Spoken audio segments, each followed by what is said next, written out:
खुदावंद की ज़िंदा जलाली और बबरकत नाम में आप सब फ़ज़ल टीवी देखने वालों की सलामती हो। मेरा नाम मिसेस सारा खुरम है और मैं खुदावंद की शुक्रगुज़ार हूँ कि उसने ये खूबसूरत मौका बख्शा फ़ज़ल टीवी की बदौलत कि मैं खुदावंद के कलाम में से चंद एक बातें आप लोगों के साथ शेयर कर सकूँ। और मैं शुक्रगुज़ार हूँ सीनियर पास्टर इमरान फ़ज़ल और सिस्टर महविश इमरान का कि उन्होंने ये मौका बख्शा और खुदावंद ने उनको ये प्लेटफॉर्म दिया कि वो जो है वो दूसरे खादमों को भी मौका दे सकें कि वो खुदावंद के कलाम की बातें कलीसिया के साथ, चर्च के साथ शेयर कर सकें ताकि हम सब मिलकर बरकत पा सकें। आए हम शुरू में एक छोटी सी दुआ करेंगे। Praise the Lord. Thank you Jesus, thank you father, thank you Holi spirit. खुदावंद मेहरबान जलाली आसमानी बाप, हम तेरी शुक्रगुजारी करते हैं, तुझे मुबारक कहते हैं, तुझे ऊंचा और तुझे सरबुलंद करते हैं। खुदावंद हम तेरी मिन्नत करते हैं कि रूल कुद्स के वसीला से तू हमारे जहनों को खोल, हमारी अंडरस्टैंडिंग्स को खोल ताकि हम तेरे कलाम को समझ सकें, क्योंकि तेरे कलाम में लिखा है कि कलाम की बातों को कोई बग़ैर रूल कुद्स के नहीं जान सकता, जो कि गहरी हैं, अमीक हैं, मीठी हैं। हमारी मदद कर मसीह यीशु के नाम में, आमीन। Praise the Lord. आज हम कलाम मुक़द्दस में से देखेंगे यूहन्ना की अंजील, उसका 12वां बाब और उसकी 20वीं आयत से लेकर उसकी 25वीं आयत तक। जो लोग ईद में प्रस्तुत करने आए थे उनमें बाज़ यूनानी थे। बस उन्होंने फिलिप्पस के पास, जो बैतसदी गलील का था, आकर उससे दरख्वास्त की कि जनाब हम यस्सु को देखना चाहते हैं। फिलिप्पस ने आकर इंद्रियास से कहा, फिर इंद्रियास और फिलिप्पस ने आकर यस्सु को खबर दी। यस्सु ने जवाब में उनसे कहा, वो वक्त आ गया कि इब्ने आदम जलाल पाए। मैं तुमसे सच कहता हूँ कि जब तक गेहूं का दाना ज़मीन में गिरकर मर नहीं जाता अकेला रहता है, लेकिन जब मर जाता है तो बहुत सा फल लाता है। जो अपनी जान को अजीज़ रखता है वो उसे खो देता है, और जो दुनिया में अपनी जान से अदावत रखता है वो उसे हमेशा की ज़िंदगी के लिए महफूज रखेगा। पाक कलाम का पढ़ा और सुना जाना हम सब के लिए बाइस बरकत हो, आमीन। अजीज़ों, इससे पहले कि हम और आगे चलें और कलाम में मुक़द्दस में से सीखें, मैं ये बताना चाहती हूँ कि जहाँ से मैंने हवाला पढ़ा है यूहन्ना की अंजील, इस अंजील का मुसन्निफ़ कौन है, इसका लिखने वाला कौन है, उसके तारुफ में चंद एक बातें आपके गोश गुजार करना चाहती हूँ। यूहन्ना जो है वो यीशु मसीह के 12 शागिर्दों में से एक है, और यहाँ मैं बहुत वाज़ह तौर पर बताती चलूँ कि ये यूहन्ना इस्तबागी नहीं है जो बपतिस्मा देता था। ये यीशु मसीह के 12 शागिर्दों में से एक है, जो यीशु मसीह का कज़न ब्रदर भी है और जिसे बाद में मोहब्बत का रसूल भी कहा गया है। मैं बताती चलूँ कि यूहन्ना और याकूब और यूहन्ना 2 भाई हैं, और बाइबल मुक़द्दस इनके बारे में ये लिखती है अनाजील में कि इनको गर्ज के बेटे कहा जाता था। लेकिन आप ये देखेंगे कि जब यूहन्ना खुदावंद यीशु मसीह के साथ रहता है, उनकी कुर्बत में रहता है, उनके साथ वक्त गुजारता है, तो बाद में इसी यूहन्ना को मोहब्बत के रसूल के नाम से जाना गया। और ये वही यूहन्ना रसूल है जिसने बाकी तमाम शागिर्दों में से तबई मौत जो है वो इसको नसीब हुई, और इस यूहन्ना ने 5 किताबें लिखी। 5 किताबों का ये मुसन्निफ़ है। यूहन्ना की अंजील, 3 खतूत और मुकाशफा की किताब। और मैं इस बात को बताती चलूँ कि यूहन्ना जो है वो अपनी अंजील में खुदावंद यीशु मसीह को खुदा का बेटा के तौर पर हमें पेश करता है, और ये अंजील में जितने मौज़ात का ज़िक्र है उस हर एक मौज़े को बयान करने का मकसद यही है कि यीशु मसीह खुदावंद है। काना गलील में पानी को मैं बनाना, यीशु मसीह का पानी पर चलना, अंधे की जन्म के अंधे की आंखों को ठीक करना, इन तमाम मौज़ात और इस तरह के और दीगर मौज़ात, इन तमाम मौज़ात के ज़िक्र का मतलब यह है कि खुदावंद यीशु मसीह खुदा है और खुदा का बेटा है। और हम पहले ही बाप में ये पढ़ते हैं कि उसने अपने जलाल को हम पर ऐसे जाहिर किया जैसे बाप के इकलौते को। हम और आगे चलते हैं और अपने हवाले की तरफ बढ़ते हैं। आज जिस आयत पर मैं ज़्यादा फोकस करूँगी वो है कि जब तक गेहूं का दाना ज़मीन में गिरकर मर नहीं जाता अकेला रहता है, لیکن جب مر جاتا ہے تو بہت سا پھل لاتا ہے۔ لیکن جتنے بھی مجھے دیکھ رہے ہیں میں یہ ضرور بتاتی چلوں کہ جب ہم کسی ورس کو پڑھتے ہیں تو اس کے بیک گراؤنڈ میں ضرور دیکھیں، اور یسوع مسیح سے یہاں پر کیا سوال کیا گیا ہے۔ یہاں پر لکھا ہے کہ جو لوگ عید میں پرستش کرنے آئے تھے ان میں بعض یونانی تھے، اور وہ یونانیوں نے کیا خواہش کا اظہار کیا آ کر، انہوں نے فلپس سے کہا کہ جناب ہم یسوع کو دیکھنا چاہتے ہیں۔ یہاں پر ایک حیرانگی کی بات ہے، بائبل مقدس میں لکھا ہے کہ یسوع مسیح شہر شہر اور گاؤں گاؤں جاتا رہا اور منادی کرتا رہا، اور یہاں پر وہ یہ سوال کر رہے ہیں کہ ہم یسوع مسیح کو دیکھنا چاہتے ہیں۔ کیا اس سے پہلے انہوں نے یسوع مسیح کو کبھی نہیں دیکھا تھا؟ آئیں ہم اس کے بیک گراؤنڈ میں دیکھتے ہیں کہ اس کے بیک گراؤنڈ میں، اس ورس کے اور اس پیراگراف کے بیک گراؤنڈ میں کیا ہے، اس کا پس منظر کیا ہے، کیوں وہ یونانی لوگ خداوند یسوع مسیح کو دیکھنے کی خواہش کا اظہار کر رہے تھے۔ اور جب انہوں نے دیکھنے کی خواہش کا اظہار کیا، سوال کیا، تو خداوند نے جواب کیا دیا؟ خداوند نے جواب دیا کہ میں تم سے سچ کہتا ہوں کہ جب تک گیہوں کا دانہ زمین میں گر کر مر نہیں جاتا اکیلا رہتا ہے، لیکن جب مر جاتا ہے تو بہت سا پھل لاتا ہے۔ سوال کچھ اور ہے لیکن خداوند کا جواب جو ہے وہ ڈیفرنٹ ہے۔ تو جب ہم اس کے پچھلے ابواب میں دیکھتے ہیں، 11ویں باب میں اس کا تفصیل سے مطالعہ کرتے ہیں، تو وہاں پتہ چلتا ہے کہ لازر، جس کا خاندان خداوند یسوع مسیح کو بہت عزیز تھا اور جسے خداوند نے مردوں میں سے جلایا، وہ بیمار ہے، اور اس کی بہن مرتھا اور مریم وہ پریشان ہیں، اور وہ چاہتے ہوں گے یقیناً کہ خداوند یسوع مسیح آئے اور ہمارے بھائی کو شفا دے۔ خداوند یسوع مسیح کو خبر ملتی ہے کہ لازر جس کو وہ بہت عزیز رکھتا ہے وہ بیمار ہے۔ لیکن یہاں یوحنا کی انجیل اس کے 11ویں باب میں یہاں پر 5ویں آیت میں لکھا ہے کہ جب خداوند یسوع مسیح نے یہ خبر سنی کہ وہ بیمار ہے تو وہ اور 2 دن وہیں پر رہا، بجائے اس کے کہ وہ لازر کی خبر لیتے جا کر، لیکن وہ اور 2 دن وہاں پر ٹھہرے رہے، اور انہوں نے کہا یہ بیماری جو ہے وہ موت کی نہیں بلکہ خدا کے جلال کی ہے۔ پھر کیا ہوا کہ انہوں نے وہاں پر انتظار کیا، اور جب وہ وہاں پر انتظار کر رہے ہیں اور شاگرد پوچھ رہے ہیں کہ خداوند ہم لازر کی خبر کے لیے نہیں جا رہے، خداوند نے کہا وہ سو گیا، اور شاگردوں نے کہا سو گیا ہے تو جاگ جائے گا، لیکن خداوند نے اگرچہ اس کی موت کے بارے میں کہا تھا۔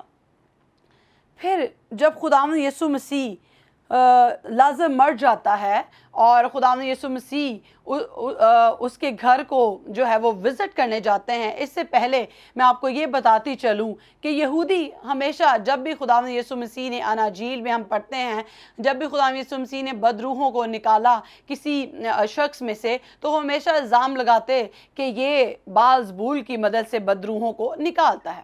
اور اسی طرح یہودیوں کا ماننا تھا کہ جب کوئی مر جاتا ہے اور اس کی روح 3 دن تک ارد گرد آس پاس موجود رہتی ہے، اور کوئی ولی یا کوئی انبیاء میں سے ایک یا کوئی بہت پاورفل اگر خدا سے دعا کرے تو اس کی روح کو واپس بلا سکتا ہے۔ یہاں پر میں اس چیز کا ذکر کروں کہ خداوند کیوں وہاں پر انتظار کر رہے ہیں، اور یہاں پہ لکھا ہے جب وہ وہاں پہنچتے ہیں تو بہنیں جو ہیں مرتھا اور مریم یہی بیان کرتی ہیں کہ خداوند اس کو تو اب 4 دن ہو گئے اور اس میں سے اب بدبو آتی ہوگی۔ میں یہاں پر اس آیت کو بھی بیان کر دیتی ہوں۔ باپ اور اس کی 39ویں آیت میں یہاں پر لکھا ہے، اس مرے ہوئے شخص کی بہن مرتھا نے اس سے کہا، اے خداوند اس میں سے تو اب بدبو آتی ہے کیونکہ اسے 4 دن ہو گئے تھے۔ خداوند نے وہاں پر جو ہے وہ انٹینشنلی ویٹ کیا، 4 دن کے بعد لازر کو زندہ کیا، تاکہ پھر سے یہودی یہ الزام نہ لگانے پائیں کہ 3 دن کے مردے کی روح کو تو کوئی بھی جو ہے وہ بلا سکتا ہے، اور جو کوئی نہیں کر سکتا وہ یہاں پر ہمارے خداوند یسوع نے کیا ہے۔ اور پھر سے یہاں یوحنا ثابت کر رہا ہے کہ یسوع مسیح خدا ہے اور خدا کا بیٹا ہے، اور یہی خبر سن کے بائبل مقدس میں لکھا ہے کہ بہت سے یہودی جو ہیں وہ ایمان لے آئے، और खुदावंद यीशु मसीह की शोहरत पूरे यरूशलेम में जो है वो फैल गई और बहुत से लोग खुदावंद को देखना चाहते थे। लेकिन यहूदी खुदावंद के लिए और लाजर के लिए साजिश कर रहे थे कि लाजर को मरवा डालें ताकि और कहीं यहूदी भी खुदावंद की तरफ ना हो जाएं, क्योंकि बाइबल मुक़द्दस में यहाँ लिखा है 12वां बाब उसकी 19वीं आयत में, बस फरीसियों ने आपस में कहा, सोचो तो तुमसे कुछ नहीं बन पड़ता, देखो जहां उसका पैरों हो चला। वो देख रहे थे कि जहां उसका पैरों हो चला लोग उसके फॉलोअर्स हो रहे हैं, जोक दर जोक लोग खुदावंद यीशु मसीह को फॉलो कर रहे हैं और ये चीज़ उनसे बर्दाश्त नहीं हो रही थी। और इसीलिए ये जो यूनानी खुदावंद यीशु मसीह को देखने आए हैं, ये भी यही शोहरत सुनकर खुदावंद को देखने आए हैं। और यूनानी लोगों के बारे में मशहूर था कि वो अहले दानिश हैं, वो खुद को दानिशमंद समझते हैं, वो अहले फ़लसफ़ा हैं, वो फ़लसफ़े की बातें करते हैं, वो लॉजिक की बातें करते हैं, वो लॉजिक के बगैर किसी चीज़ को एक्सेप्ट नहीं करते। यहाँ पर बहुत से बाइबल स्कॉलर्स ये कहते हैं कि इससे ज़्यादा कि उनके दिल में ये ख्वाहिश थी कि वो खुदावंद यीशु मसीह की शख्सियत को देखें और उनसे मिलें, उनके दिल में एक तशवीश थी कि जिसने लाजर को ज़िंदा किया है हम उसे देखना चाहते हैं। और जब उन्होंने इस सवाल का जिक्र किया तो खुदावंद ने क्या जवाब दिया? खुदावंद जानते थे कि उनके दिल की डिज़ायर ये नहीं, बल्कि वो तो शायद मुझे फंसाना चाहते हैं। तो खुदावंद ने जवाब भी उनको ऐसा ही दिया कि जब तक गेहूं का दाना ज़मीन में गिरकर मर नहीं जाता अकेला रहता है, लेकिन जब मर जाता है तो बहुत सा फल लाता है। उन्होंने अपनी तरफ से बहुत लॉजिकल क्वेश्चन किया और खुदावंद ने भी उनको बहुत लॉजिकल जो है वो आंसर दिया है। लेकिन मैं यहाँ पर ये बताना चाहूँगी कि यहाँ पर खुदावंद ने गेहूं का दाना किसको कहा है? यहाँ पर गेहूं का दाना खुदावंद यीशु मसीह खुद हैं। उन्होंने कहा कि जब तक गेहूं का दाना ज़मीन में गिरकर मर नहीं जाता अकेला रहता है। जितने लोग हमें देख रहे हैं स्क्रीन पर, मैसेज सुन रहे हैं, वो जानते हैं कि जब हम बीज बोते हैं और वो ज़मीन में बो देते हैं, उसको पानी देते हैं, तो वो बीज के अंदर ज़िंदगी होती है। यीशु मसीह के अंदर भी ज़िंदगी थी, इसलिए कब्र यीशु मसीह को अपने अंदर ना रख सकी और वो तीसरे रोज़ मुर्दों में से जी उठा। इसी तरह हम रसूलों के अकीदे में भी यही पढ़ते हैं, हमारा ईमान भी ये है। हम इस चीज़ का जिक्र करते हैं कि वो कुंवारी मरियम से पैदा हुआ, पैंतूस पिलातूस के अहद में उसने दुख उठाया, मर गया, दफन हुआ, आलमे अरवा में उतर गया और तीसरे रोज़ मुर्दों में से जी उठा। खुदावंद यीशु मसीह जब उन पेशन गोइयों के मुताबिक जो उनके बारे में की गई थी, खुदावंद जानते थे कि he is born to die, वो पैदा इसलिए हुए हैं कि वो मौत का मज़ा चखें और फिर बहुतों को अपने साथ आसमान पर ले चलें। बाइबल मुक़द्दस इस चीज़ का जिक्र करती है। आए हम एक रेफरेंस देखेंगे, मत्ती की इंजील उसका 27वां बाब उसकी 51वीं आयत में लिखा है, और मक़दस का पर्दा ऊपर से नीचे तक फटकर 2 टुकड़े हो गया और ज़मीन लर्जी और चट्टानें तड़क गई और कब्रें खुल गईं और बहुत से जिस्म उन मुक़द्दसों के जो सो गए थे जी उठे। और उसके जी उठने के बाद, यहाँ पर ये ज़रूर नोट कीजिएगा, उसके जी उठने के बाद वो जी उठने वालों में पलौटा है। उसके जी उठने के बाद कब्रों में से निकलकर मुक़द्दस शहर में गए और बहुतों को दिखाई दिए। आज जो बात मैं आप सबके गोश गुजार करना चाहती हूँ वो ये है कि जब हम खुदावंद में आते हैं तो हमें भी गेहूं के दाने की तरह मरना पड़ता है, अदरवाइज़ हम कभी फल नहीं ला सकते, हम अकेले रहते हैं। यहाँ देखें, खुदावंद ने अपनी जान दी है, जब वो जी उठे हैं तो बहुत से मुक़द्दस भी उनके साथ जी उठे हैं। बाइबल मुक़द्दस इस चीज़ का जिक्र कर रही है, आप मत्ती की इंजील उसके 27वें बाब में पढ़ सकते हैं। इसी तरह आज हमारे लिए भी यही है कि जब हम खिदमत में हैं, हम अपनी ज़िंदगी में हैं, हम चुने गए हैं, हम बुलाए गए हैं, तो जब तक हम भी खिदमत में अपने आप को गेहूं के दाने की तरह पेश नहीं कर देते, मरने के लिए पेश नहीं कर देते, खुदावंद के आगे सरेंडर नहीं कर देते, तब तक हम बहुत सा फल कभी नहीं ला सकते। मैं यहाँ पर एक हम स्कॉलर ही कहेंगे, यहाँ पर नए अहदनामे के एक अजीम स्कॉलर का जिक्र करना चाहती हूँ जो कि पौलुस रसूल हैं। दमिश्क की राह पर जा रहे हैं और जा रहे हैं मसीहों को पकड़ने के लिए, कत्ल करने के लिए, लेकिन वहाँ पर उनका सामना खुदावंद यीशु मसीह की ज़ाते अक़दस से हो जाता है, ठीक है। और वहाँ उनको गिरना ही पड़ता है। वो जिस्म में तो अपने अगर आप मूवी में देखें तो बहुत खूबसूरत उन्होंने मूवी बनाई है, वो जिस्म में तो अपने घोड़े से गिरते ही हैं, लेकिन अपने ख़यालात में, सोचों में, अपनी खुदी में भी वो गिर जाते हैं और गेहूं के दाने की तरह उनको मरना पड़ता है। और वही बाद में अपने ख़तों में लिखते हैं कि अब मैं ज़िंदा ना रहा बल्कि मसीह मुझ में ज़िंदा है, ठीक है। तो जब वो मर जाते हैं और गेहूं के दाने की मानद, तो फिर बहुत सा फल लाते हैं। आज अगर आप देखें यूरोप में जितनी आपको मसीहत नज़र आती है, ये पौलुस रसूल की उस मुनादी का हासिल है, उसका नतीजा है। हमारी ज़िंदगियां, आप खुद जो चर्च हैं, आप ये अंदाज़ा लगा सकते हैं हमारी ज़िंदगी खुदावंद यीशु मसीह की मौत का हासिल है। हम गीतों में भी गाते हैं कि उसकी मौत का हासिल हैं हम। वो मरा और हम उसमें जी उठे और अब हम उसके साथ फिर से आसमान पर जाएंगे। हम गीत भी गाते हैं, नीले आसमां के पार जाएंगे, मेरा यीशु रहता वहाँ। और अगर यीशु जी ना उठता, अगर यीशु खुद को गेहूं के दाने की तरह पेश ना करता, खुदावंद ने बागे गतसमनी में यही दुआ की थी, खुदावंद हो सके तो ये प्याला मुझसे टल जाए, लेकिन फिर भी मेरी नहीं तेरी मर्जी पूरी हो। और खुदावंद की मर्जी जो है वो पूरी हुई और खुदावंद ने खुद को मौत के लिए पेश किया और इस मौत ने हमें ज़िंदगी दी, इस कफ़ारे ने हमें ज़िंदगी दी। आज हम पर भी यही असूल जो है वो लागू होता है कि हम भी अपनी ख्वाहिशात को छोड़कर, अपनी ज़िंदगी के स्टैंडर्ड्स को, अपने प्लान्स को छोड़कर खुदावंद की उस राह पर चलें जो उसने हमें दिखाई है। मैं स्पेशली उन लोगों से जो बुलाए गए हैं उनसे इस बात का जिक्र करना चाहती हूँ कि ये ठीक है कि हमारे अपने प्लान्स हैं, हमारी अपनी स्ट्रैटेजीज़ हैं, लेकिन जब तक हम अपने आप को खुदावंद के सामने सरेंडर नहीं करते, अपने प्लान्स को खुदावंद के कदमों में नहीं रखते, तब तक हम बहुत सा फल लाने से कासर रहते हैं। मैं आपके सामने एक और रेफरेंस पढ़ देती हूँ जो कि पहला पतरस उसका 3 बाब और उसकी 18वीं आयत है।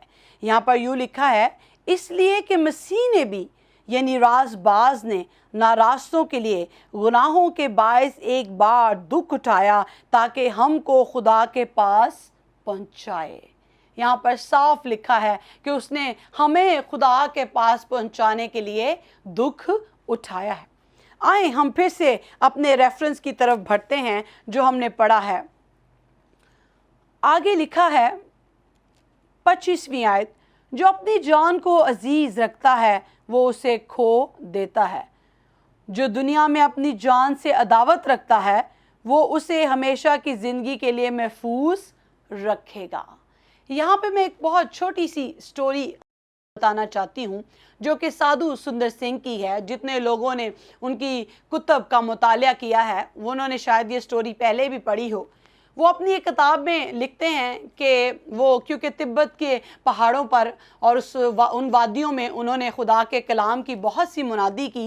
वो अपनी एक किताब में लिखते हैं कि वो तिब्बत के इलाका में थे और जो कि बर्फ़ानी है, आप सब समझते हैं, वहाँ बहुत सर्दी होती है।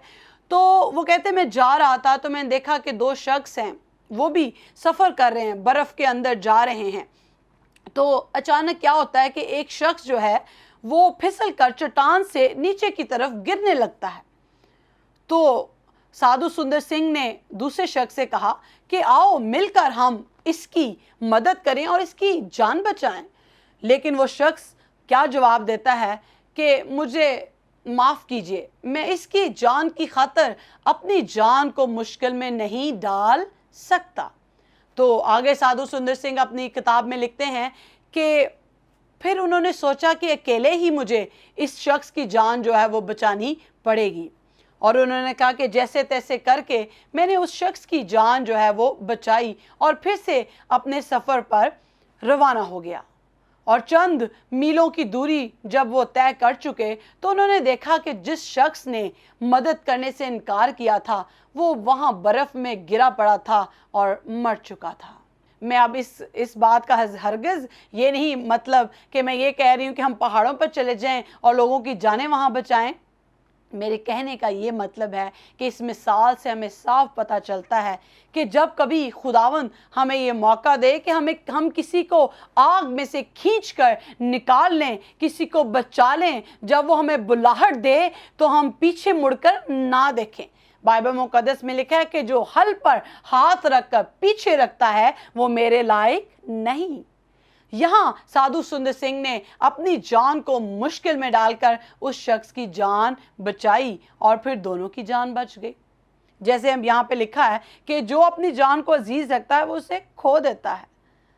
और खिदमत भी ऐसे ही है, हमें दूसरों का बोझ उठाना पड़ता है। हमें जैसे खुदावंद ने हमारा बोझ उठाया, खुदावंद ने कहा कि ए बोझ से थके मांदे हुए मेरे पास आओ, मैं तुमको आराम दूंगा।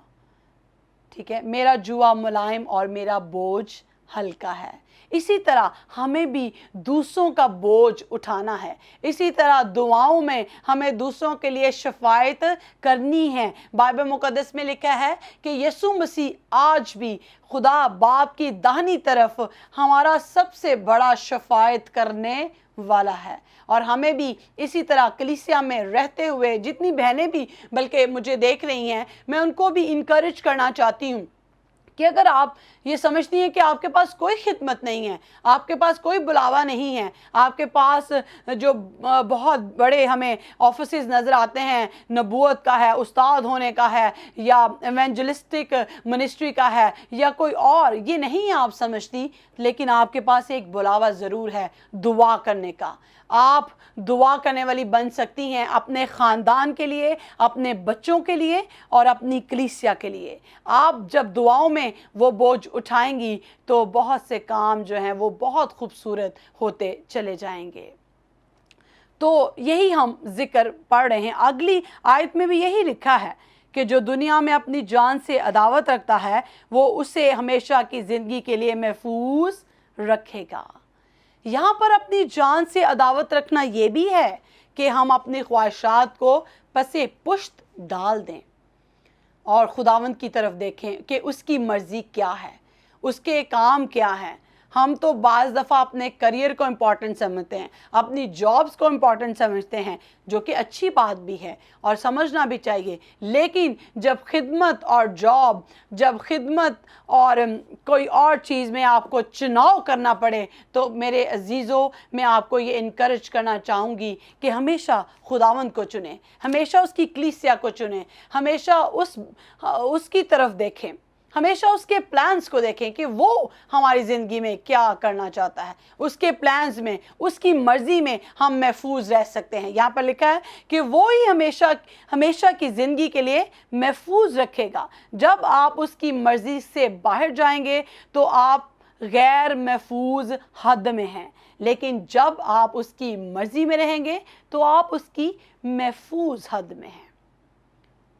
तो खुदावंद आपको बरकत दे आज के इस कलाम के वसीला से जो खुदावंद ने हम सब से शेयर किया। और मैं एक बार फिर से इस सारे का खुलासा आपके सामने पेश करती चलूं कि यूहन्ना की इंजील में से हमने इस रेफरेंस को देखा, गेहूं के दाने पर हमने गौर व खौज किया। यहाँ पर गेहूं का दाना कौन है? यीशु मसीह ने खुद को गेहूं का दाना कहा और हमें भी गेहूं के दाने की तरह मरने की ज़रूरत है ताकि हम बहुत सा फल ला सकें। जिस तरह से पालूस रसूल ने, देखें आप खतूत का मताला करें तो पालूस रसूल के शागिर्दों को भी देखें, थिमोथियस को देखें, जिनको वो अपना ख़त भी लिखते हैं, वो अपने खतूत में लिखते हैं कि तुम्हारी ज़िंदगियाँ जीती जागती इस बात का सबूत है, मेरी खिदमत का, मेरे रसूल होने का सबूत हैं। किस तरह जब वो मर गए तो किस तरह गेहूं के दाने की मानद और भी बहुत सा फल लाए और बहुत से लोगों को खुदावंद की नज़र में मकबूल ठहराया। اور ایک بات اینڈ پہ ضرور کہوں گی، جتنے لوگ خدمت کرتے ہیں، کہ بائبل مقدس میں لکھا ہے کہ ہم جب خدمت کرتے ہیں تو خدمت کرتے ہمیں یہ نہیں بھول جانا کہ ہم خداوند کے سامنے نامقبول ٹھہریں۔ ہم نے خود بھی مقبول ٹھہرنا ہے خدا اور انسان کی نظر میں، اور دوسروں کے لیے بھی تقدو کرنی ہے۔ خداوند آج کے اس کلام کے وسیلہ سے ہم سب کو بڑی برکت بخشے۔ گاڈ بلیس یو آل، اور دعا کرتے رہیں، اور اب جتنے آپ کے پاس بان ہیں، آپ کے لیڈرشپ ہے، اس کے لیے دعا کرتے رہیں، اور خداوند میں ترقی کرتے رہیں، ایمان میں بڑھتے چلے جائیں۔ جے مسیح کی۔ Thank you.